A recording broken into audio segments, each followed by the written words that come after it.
Okay, ladies, this screencast is going to begin with the presidency of James Madison, our fourth president. So, James Madison is elected as the fourth president in 1808. You'll never have to know the year, just kind of saying. Jefferson served his 2 terms by now. And he is a Democratic Republican. And you probably remember him as the father of the Constitution.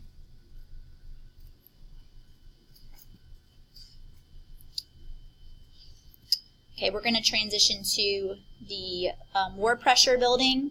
There's still tension between the U.S. and both Britain and France, but specifically the U.S. and Britain, because England is still not fully evacuating forts in America. So multiple congressmen are starting to pressure Madison to go to war against Great Britain.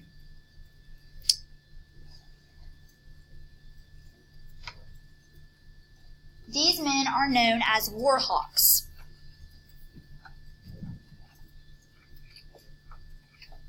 Two examples of who war hawks would be are John C. Calhoun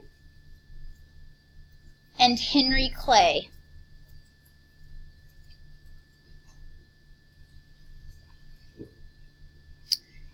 And so again, they're just really pressuring James Madison into going to war. Now, Madison's going to try to hold off for a while, but eventually enough's enough, and he will ask Congress to declare war against England, which officially puts us in the War of 1812.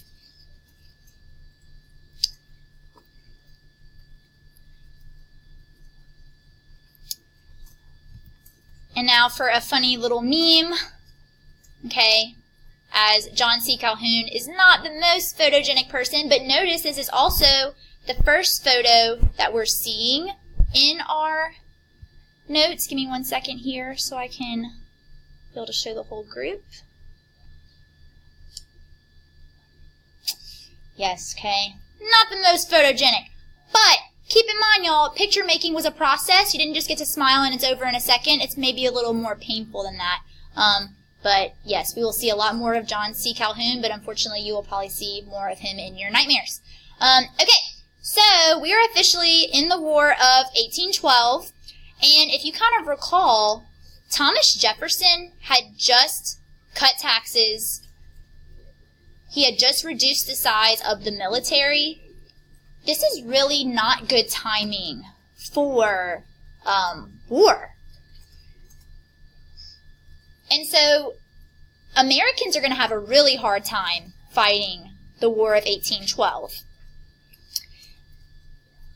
In one of our earlier battles at our capital city in Washington, D.C., the British are actually going to successfully capture the city, and they are going to burn much of the city, including the White House, as pictured.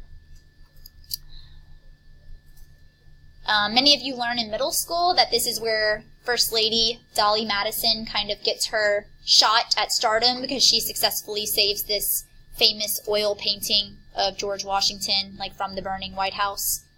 And I think it is presently hanging in the Smithsonian Museum somewhere, one of the museums, and so y'all will be able to enjoy that on the DC trip if you get to go. But yes, we lose the Battle of DC. Now, the British will then advance into Maryland with the Battle of Fort McHenry. The Americans actually come out on top in this battle.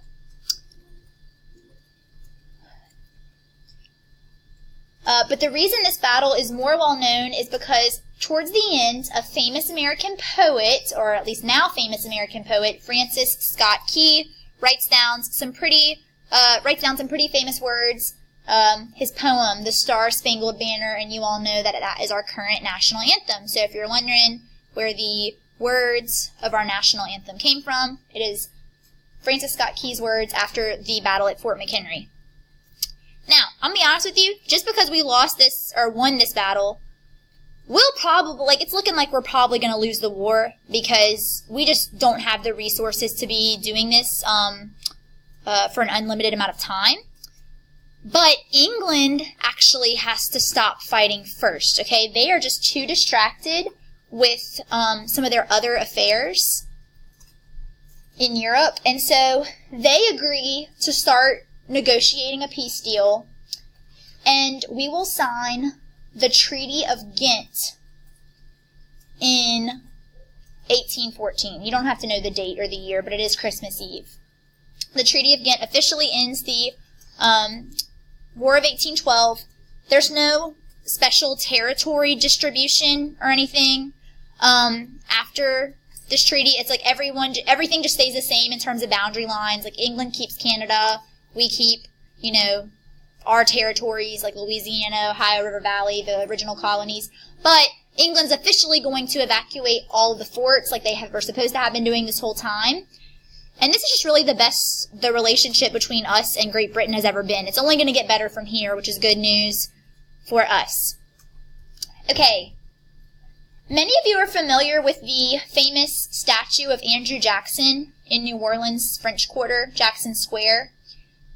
The reason his statue is there is because he kind of emerges as a war hero from this war, specifically in the Battle of New Orleans. Okay, he is a hero in the Battle of New Orleans. He successfully defends New Orleans from the British. The British are not able to capture New Orleans. But the most interesting part about this battle is it actually happened 2 weeks after the Treaty of Ghent was signed. So it is completely unnecessary. They just didn't find out in time. And it's really unfortunate that all the men, I guess, had to die in battle. Even though he's still a hero again, like, they had to die for no reason because the battle itself was pointless. The war had already been won by the Americans. And then the last thing I want to say before leaving off is that the Federalist Party is going to fall apart at the end of this war. Their leader, Alexander Hamilton, is no longer alive. And they had started to become pretty unpopular. They never supported the War of 1812, and then we won, so they just kind of look unpatriotic overall. And right now, for a brief period, we're only going to have the Democratic-Republican Party. But that will break away into two parties eventually as well. All right, write down any questions you have, and I hope you all have a great weekend.